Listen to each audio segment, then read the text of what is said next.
Hello and welcome everybody. I'm so delighted today to introduce you again to one of my favorite mentors, Andrea Beaman. Andrea's not a stranger to my show. She is F number 1 and F number 50, and they're still the most downloaded in my podcast series. So welcome to you, Andrea. Well, thanks for having me, Bev. I can't believe I was number 1 and number 50. And what one is this one now? Well, number 100. Wow, it's so exciting. Congratulations. Yeah, this is epic. Thinking when I started that this was going to be to replace, because of the cognitive function that I had lost, I couldn't write very well. So I found that actually speaking and interviewing was an easier way. And I just love it. I just love hearing people's wisdom and sharing that with the audience. So yes, so it's a thing. It's still a thing. And it's a good thing, and you're great at it. Thank you. So let's kick off. And people, I know you, I love you, and I'm just wanting to let other people know about you. So tell us a bit about yourself and what it is that you do, Andrea. Well, I'm a holistic health coach, a natural food chef, and an herbalist and an educator. And I teach ancient wisdom to modern people because I think they need it now more than ever. That's it in a nutshell. Yes, and Andrea has some amazing cooking online cooking sessions. So if you are cooking averse, that's the lady to follow, especially because I thought that I knew a lot about cooking until I started watching some of your cooking shows. So that was fantastic. So you've got great ideas for cooking there as well. Thank you. And how did you come to be so passionate about thyroid health? Where did it all begin? Well, like most people, it begins from not being well, right? I don't know very many people besides maybe Jack LaLanne. Remember Jack LaLanne that got into health and wellness, right? Just because they wanted to be in health and wellness.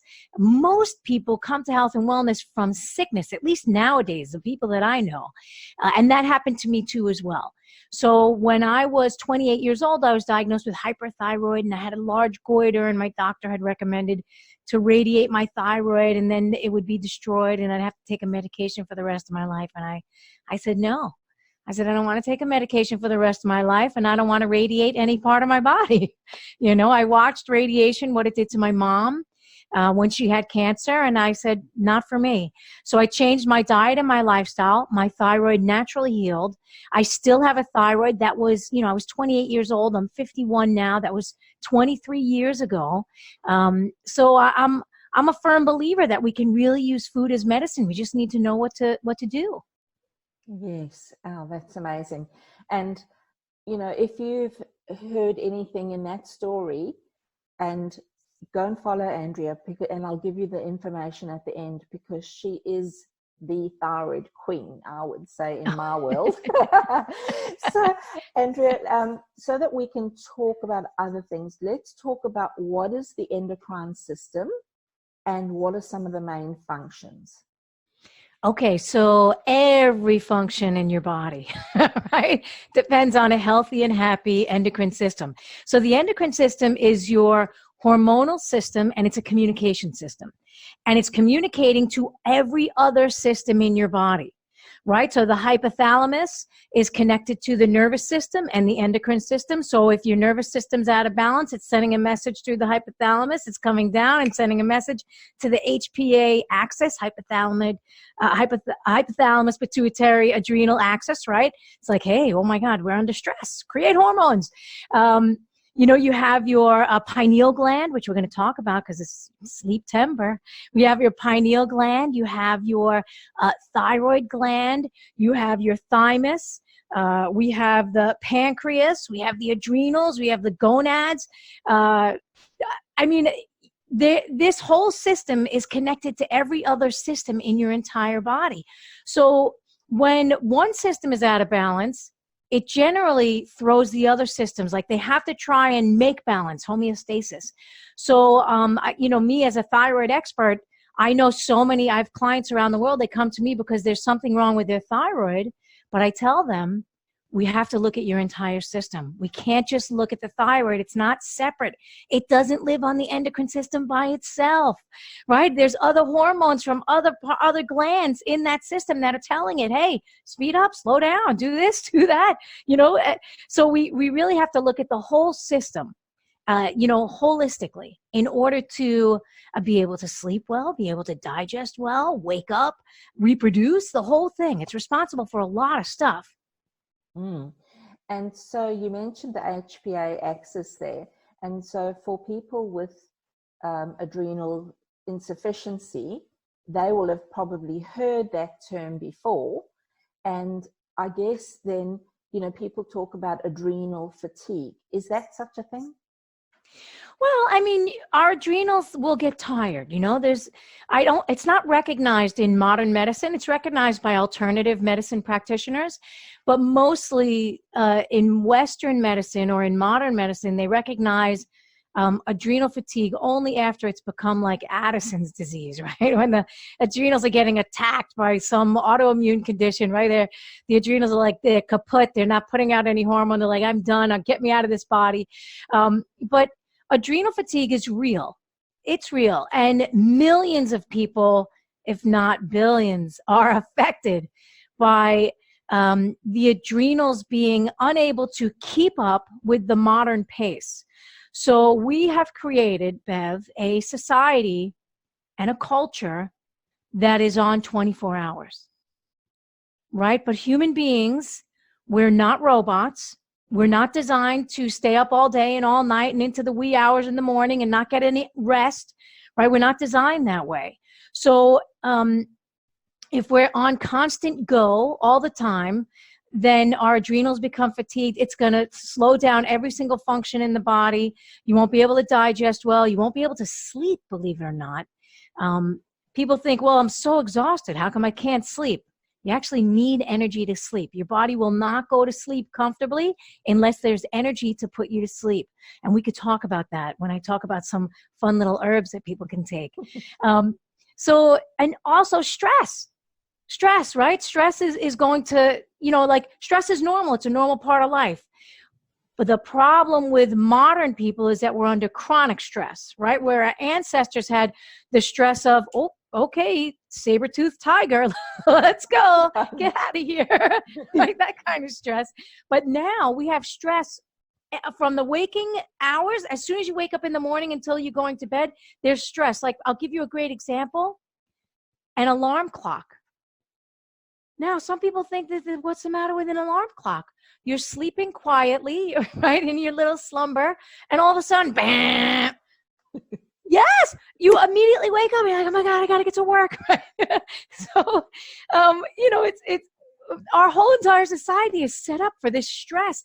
And with all of the social media and the news and everything that we're bombarded with, there's no time to relax and chill out. And I remember, Bev, when I was growing up, you could go to the park and have a picnic. You could take the day off. But nowadays, it's not really viable. Like, people are constantly working, constantly on their computers, on their phones. I walk down the street and people don't even take their head up off their phone to see where they're going. Yes. Right? They're not even present. So of course they're going to be stressed out. They're not present. They'll bump into you and then they'll be, hey, So like we're in this society that is just bizarre. It's almost like we're creating a society fit for robots, but not for human beings. Mm. And I love that you say human beings, because I always say to my clients, you're not a human doing. You're a human being. Yes, because we think that we've got to do things. And we feel guilty when we stop and rest. Whereas, that's how the body works best, is when we know when to play and when to rest and when to work, yes. So it is important. So let's talk about the endocrine system and its relationship to sleep. Oh, well, there's a lot of relationships to sleep. So let's start at the top, right? So the pineal gland, or the pineal gland, as some people call it, is responsible for a lot of stuff. Now, in Western medicine, the pineal gland is thought of as not a gland that does too much. Right? But in ancient philosophy and ancient healing, the pineal gland was the third eye. It was wisdom. It was your connection to the deeper connection. And I'll give you a good example. It's impacted by light, right? So we get light into our eyes, and that signals the pineal gland, hey, it's daytime. Let's get up, let's get moving, let's get some sugar into the cells, let's find food, right? So when people are up at night with white light and blue light, which is daylight, right? This is white light and blue light, right? These phones, they're white light and blue light, unless you set them. Same thing with the computer, white light and blue light. And when we get that into our eyes, it's telling the pineal gland, hey, let's go, get up, sugar into the cells. So people will be on their computer at night or their phone at night or even watching television at night. And they wonder, why am I hungry? I can't stop eating. I get these cravings at night, right? Mostly it's because they're telling their body it's daytime, let's go. So that's the first, right? The first connection. The pineal gland is responsible for our waking and our sleeping patterns. It's connected to our circadian rhythms, right? Circadian rhythms, that's the whole process that is connected to the environment, to nature, to the earth. Human beings, we're part of the earth, even if we don't want to believe that we're part of the earth. We are earthlings, right? So we're affected by the cycles and the seasons, right? So if you look at a lot of the countries that they only have daylight for a certain amount of time during the year, they have higher rates of depression and suicide, right? Because we need to be, I believe that humans work best with, and if you look across the globe, and this is, again, ancient wisdom, you look across the globe, the most densely populated areas are the areas that have more sunlight, and they have seasons. The most densely populated. So human beings naturally gravitated to those areas. And then, of course, we spread out even further, all the way up north and all that stuff. So we need to have a certain amount of light, but we can't have that light all the time, and we can't have that light none of the time, right, in the case of the countries that aren't getting it. So the first thing is they got to shut down. They got to shut down their computers, or put on that flux or whatever it is so that they're not getting that stuff. So that's one of the first things that I do with my clients personally is I get them off of the computer stuff and read a book by a yellow light, a lamp, on the side of the bed, right? It's gentler. So if you look at the way that the sun sets, here's a good one, because the body needs time to wind down. The way that the sun sets, the sun is highest, 12 o'clock, 1 o'clock in the sky, and it's the brightest light. And then afternoon comes, it starts to get a little yellower, right? And then right around late afternoon, early evening, you're looking at yellows and oranges and reds, right? And then we go into the dark oranges and the really dark blues, right? And then it goes to nighttime. So that process is a long time. It's not a short time. So people think, I shut off my computer at 11 o'clock. How come I can't go to bed? yeah, that's a common problem. Right? Or they look at their phone like, why can't I go to bed? Because the body needs time to wind down. Right? It's not like shut off. Good night. That's not the way it works. So it needs time to wind down. So that's the pineal gland. And the pineal gland is talking to the rest of the glands. Right? It's going to talk to the thyroid. It's going to talk to the adrenals. It's going to talk to the whole system and say, let's get this up or let's go to bed. So we have to start at the top, and work our way down. And also, there are so many studies nowadays that people that don't get enough sleep gain weight, have higher rates of diabetes, all disease across the board. Why? We need our sleep.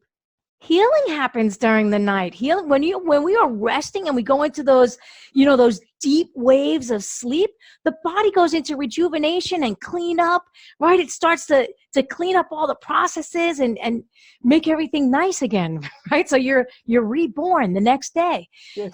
So yeah, I know, right? It's crazy. But So people will eat before they go to bed, which is one of the worst things that you can do, right? Because now you're putting food into the gut, pancreas, part of the endocrine system. You're putting food into the gut. Pancreas is saying, okay, we got to get enzymes. We got to get digestive enzymes going. We got to get this going, right? It's getting busy, but it's not the time to get busy before bed, right? This should be empty. The belly should be empty. There's a reason why breakfast is called breakfast. You break the fast, right? You've been fasting all night. So the best sleep that you'll ever get is on a fasted stomach, right? Because then your body goes into doing what it's going to do. It's going to clean up. It's going to take the cells that are not functioning well. It's going to break them down. It's going to, we have a lot of processes that happen at night while we're sleeping that we don't even know. We have an entire lymphatic system that they just found out about, Bev, like 10 years ago. And the lymphatic system is active at night. And what it does, like we have our lymphatic system, right? It's most active during the day when we're moving. And then we have the lymphatic system, which goes through the cerebrospinal fluid and washes over the brain while we sleep. Yes, and that's the only time it happens is when that's correct. That's correct. It's amazing. It's amazing. So if somebody is not getting adequate rest, they'll have brain fog the next day, can't concentrate, brain's not working well. This is going to be congested. Just as if you don't move your body during the day, lymphatic system is going to be congested. The body is brilliant. We're the ones that aren't so smart. Yes. That's so true, that's so true. Yeah. And so if we look at it, so we understand obviously there's all this hormonal, all these, the part of the endocrine system at play here. I know that obviously both of us focus on food as medicine, and you use a lot of herbs as part of that, and I'm still learning, and so I've got my training wheels on that. So what are some of the herbs that you would recommend that support this sort of good functioning of those parts of the endocrine system so that we can sleep well? Okay, so I love that you say you're on training wheels, first of all, because I'm on training wheels as well. Like while we're going through this life, we're always going to learn new stuff, as long as we're open and receptive to it. And hopefully we are, right? Hopefully you don't go, I got the answer to everything, and then you're done. Right? I don't know if that works that way. So what I've been learning over the past, 7 years or something like that about herbs, because I've always used food as medicine and culinary herbs as medicine as well. But now I'm getting more into the wilder herbs that we're now cultivating, because there's a big explosion of herbal medicine coming into the world right now for the past 5 years or so, like very big and very strong. And there's lots of reasons for that. It was the herbal medicine community was squashed in the 1700s, 1800s, just goodbye, annihilated, because Western medicine and the patriarchy of medicine was coming up, and it was like, no, the herbs from the earth, you're a Satan worshiper, devil, right? You're a witch. You hang them and burn them in the square. So now there's a resurgence of using plant-based medicines, and the plants are here for us. We're on the planet. They're here for all the animals, all the creatures, and for the humans. So for the endocrine system, there's a big wave of adaptogenic herbs that are coming, and the adaptogenic herbs help the body deal with stress and handle stress much better. So they're not a cure-all, right? You can't have a horribly stressful situation and a horribly stressful life and then just pop some ashwagandha or ginseng and think, okay, I got this. That's not the way that it works. It's going to help you, but it's not the cure-all. So what the adaptogenic herbs do is they support the endocrine system as a whole. And with many of the roots, because a lot of them are roots, rhodiola is a root, ashwagandha is a root, ginseng is a root. These are all adaptogenic herbs. So all of those adaptogens, those roots, help our root, right? They help us to get grounded. They help us to feel stable and secure. They're nourishing the root of the human being. So like I talked about ashwagandha, right? This has been used in Asia and India for centuries as a long life herb, an adaptogenic herb, an herb that will help you sleep. Like this is the herb to help you sleep, but so many people are using it incorrectly. So ashwagandha, the constituents that are that will help to nourish the endocrine system are fat soluble. So if you're taking ashwagandha in a pill with water, you're going to get some benefit, but you're not going to get most of the benefit. It's got to be, have it with your breakfast, lunch, or dinner. You know, have it with some form of food, because that's the way that it's absorbed best, and especially fats, right? Whether it's olive oil or butter or ghee or whatever, or milk as it was traditionally used, you know, like ashwagandha with some type of cream or milk and spices in there. And that would put you right to bed. You know, between the milk and the ashwagandha, you're going to, good night, baby. Yeah. Right. So, and also remember I said earlier that you need energy to sleep. So if you don't have enough energy, the body won't go into sleep. It'll be like, you know, like you'll get into a sleep and it'll immediately pop up and be like, I don't have energy to be, I don't have energy to relax. I don't have energy to sleep. So that's where ginseng comes in really handy. You know, there's American ginseng, Panax ginseng. You even have Eleutherococcus, which is the Siberian ginseng. It's not a true ginseng, but it still has very similar properties. And what they do is they nourish the kidney element in the body, and the kidneys nourish the adrenals, right? So then you have that level. So, and also it's really good to keep in mind that these herbs don't work immediately.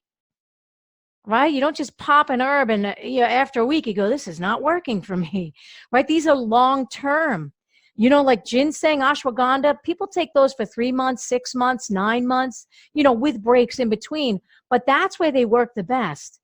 And that's where you see the most benefit from the long-term use, especially as, you know, if you put it in foods, like for example, ginseng, I love to put into stocks. I love to put it into soups. I love to, that's the way it was traditionally used, right? So that it's not an afterthought. It's a, oh yeah, this goes into my stock. This goes into my soup. This is very nourishing. It's like as if, you know, like we've been taught, and I'm sure you were taught when you were growing up, to make a stock. You put in onions, carrots, and celery, right? That's the base of the stock. So there's just that one added element. Okay, here's another base. You put in a ginseng root, you know, sliced root, put that into the stock. So then you don't even have to think about it. You're getting this nourishment very deeply, and it's very calming to the body and energizing, meaning not stimulating like coffee, right? Or caffeine, which is a stimulant, which actually exhausts the adrenals. This is energizing because it's deeply nourishing. Yeah. Yeah. And so with the ashwagandha, I have a beautiful tea that's mixed with holy basil. And I have that in the evenings. And yeah, it's not like I've had it since I felt that my adrenals were not what they needed to be. And it has been a slow process to support the adrenals, but it's definitely, and you know, the sleep. So yeah, there's definitely ways to do that. And so where would you purchase that so that you get the right quality of herb? Well, I mean, there's lots of great quality herb places. So like I live in America. I know you're overseas. I live in America, and there's a lot of herbalists that are really sourcing sustainably, and like Woodland Essence.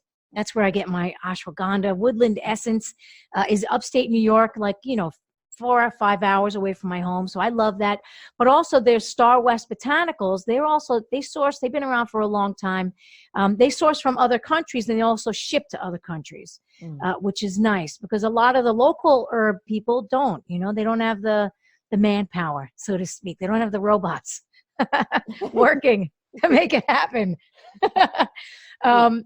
But there, you can look around. Like I know that I think there's a place called an herb company called iHerb overseas. Yes, we can get that delivered in most countries now. Yes. Yeah, so that's great. And just make sure that it's good quality because, sometimes a lot of the stuff, or at least I've read, a lot of the stuff coming over from specific countries can have high lead, which you don't want. Right. Right. So you want to make sure that, things are sustainably sourced and they're good quality and of course organic. And it would be nice if they're picked with love. Right. So like the gal who's at a Woodland Essence, she like prays by the plant before she picks it. Thank you for your energy. I mean, it may seem like a lot for some people, but I'm grateful for that. I'm like, oh, great. She's thanking the plant for its energy. She's going to use it and not destroy it in the process. So I like that kind of stuff. And then, of course, there's a couple of good herbs, like for if you have any gals that gals or guys, they need to get to bed immediately and they can't wait a month or they can't wait 2 months for the ginseng and the ashwagandha to kick in, right? So then you need something strong. So there are actual herbs that are sedatives, but not sedatives that are that'll make you feel groggy in the morning. So one of them is passion flower. Right? Passion flower is a natural sedative. And if you can't sleep at night, you take strong. So like this is, like this comes in little packs, right? So this one pack, you wouldn't take one pack. You would take 3 or 4 packs and you would, steep that in tea for 10 minutes. And then before, like maybe 25 minutes before you go to bed, you'd have a cup of that and that should knock you out. And if it doesn't, there's another herb called kava that's been used for centuries. And yeah, kava, if you have, right, if somebody has a very busy mind and that's why they can't get to sleep, right? The mind thoughts are going 100 miles an hour. I got to do this. I got to do that, right? Because they haven't shut down. I got to do all this stuff. I can't believe I got to do tomorrow or the next day. They're all up in their head. Kava brings them like immediately back into their body. And it's like it's not a sedative. It's a relaxant, right? It's going to relax you. And if you combine, like, let's say, so this is passion flower in the tincture form. If you combine kava with passion flower, that's a good night. Like, it's good night, Charlie. So that's great for those times, I guess. Sometimes, for example, when entrepreneurs are launching a new product or something, so it's a period of high activity, probably a level of stress that they're not normally used to, that would really be supporting them to, and it's, as you say, it's not that we're not talking about sleep hygiene. We're saying, yes, you do need your sleep hygiene, but there are times where something like that would support you to fall asleep with ease. Absolutely. Stay asleep. Yeah. And for the gals, like, I think we're, I don't want to say what our ages are. Well, I already said I'm 51, but for the gals who are going through menopause from the years of their mid 40s or sometimes earlier, mid 40s up until their 50s or early 60s, if they go to bed at night and they're hot and they can't sleep because they're hot and they're sweating, that's when I recommend wild lettuce. Wild lettuce is very bitter. It does not taste good at all. It's really gross, but it's very cooling, right? So sometimes the heat will keep you up. And, like if you've ever been in the middle of summer on a hot summer night when it's just sweltering and, right, you can't, oh my gosh, you can't get to sleep. So that external heat for most folks, you could also cool down with wild lettuce. But for the menopausal gals, internal heat, they can cool down with the wild lettuce. Oh, that's great. That's a nice array of herbs there that we've got there. So we've got some to support the adrenals during the day, keep us sort of balanced and grounded.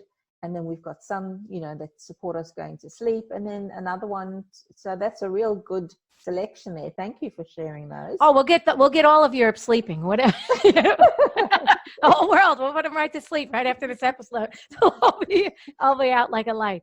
Yeah. Now we've been talking about sort of getting ourselves to sleep and eat with ease and staying asleep with ease. So what do you think the impact then is on the body of not getting good quality sleep? Okay, so I alluded to this a little bit earlier, but if we don't get enough sleep, gain weight, heart disease, higher rates of cognitive dysfunction. So many things happen when we don't sleep. So one of the reasons is when you're not getting enough sleep and you're tired the next day, one of the things that most people will reach out for are stimulants and sugar, right? So because we can have a couple of nights where we're not sleeping well and we'll still have good cognitive function and we'll be able to, but if you're having that on a consistent basis and then the following day you're stimulating and using sugar to get the energy up, this is going to have a compounded effect on your health, on your weight, on your blood sugar, on everything.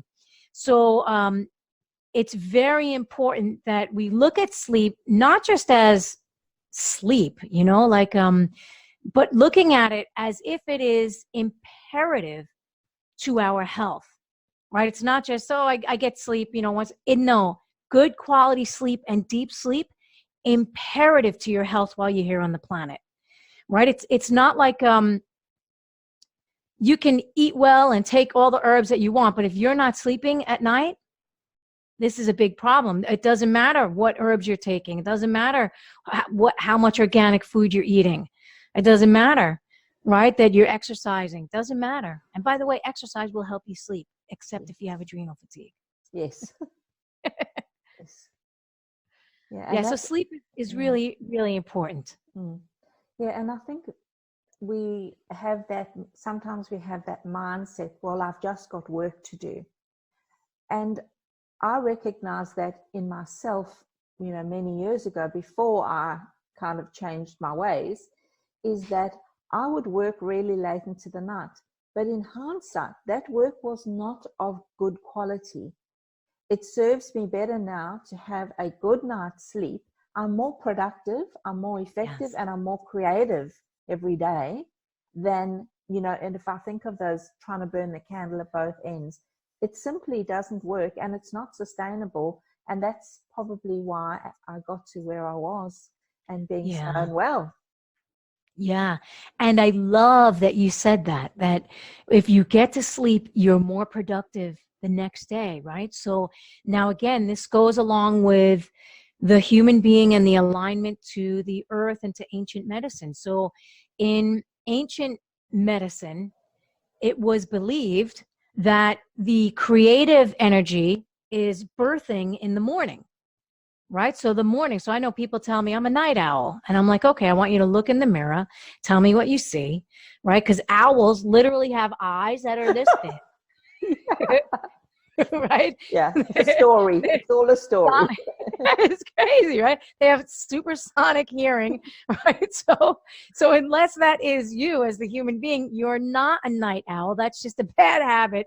Go to bed early, wake up early, and that is liver rising energy, which is creativity in ancient medicine, right? So and if you look in everything in nature, generally, with the exception of nightshade vegetables, which will flower at night, and sometimes some cactuses will flower at night.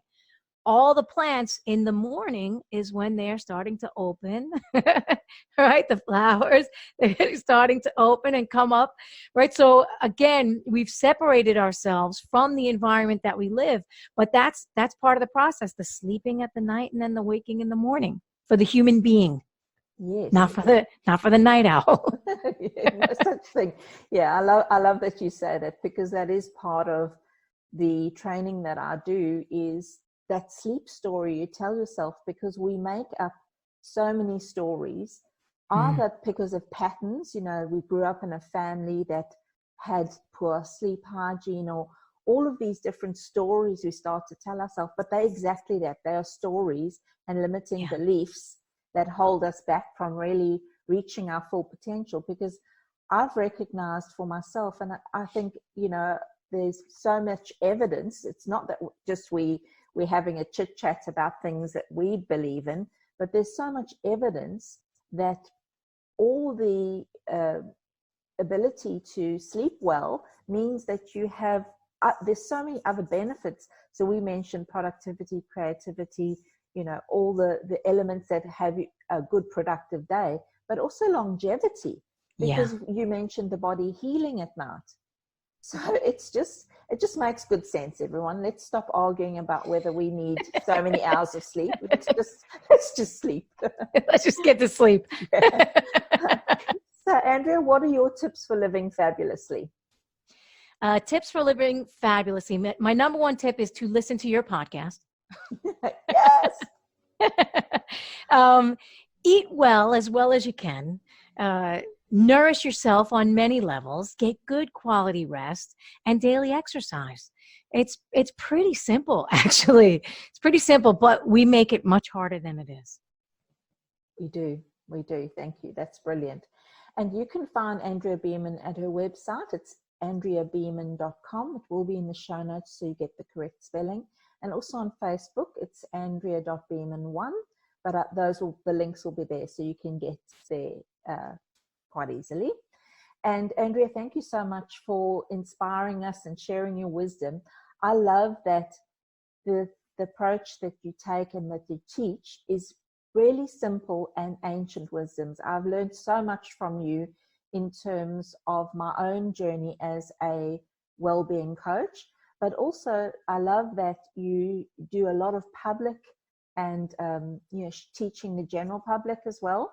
And I think for this particular conversation that we've had is there's just so much goodness in here. So if you've listened, you may need to listen again with a pen and paper and take some notes, because I know I'm going to be doing exactly that, because I want to give you some links to those herbs so that you can learn more about them and educate yourself on how you can use them. So thanks so much for being with me on the show today. Oh, thanks for having me, Bev, and I'm looking forward to your 500th episode. Oh, yes, that would be awesome.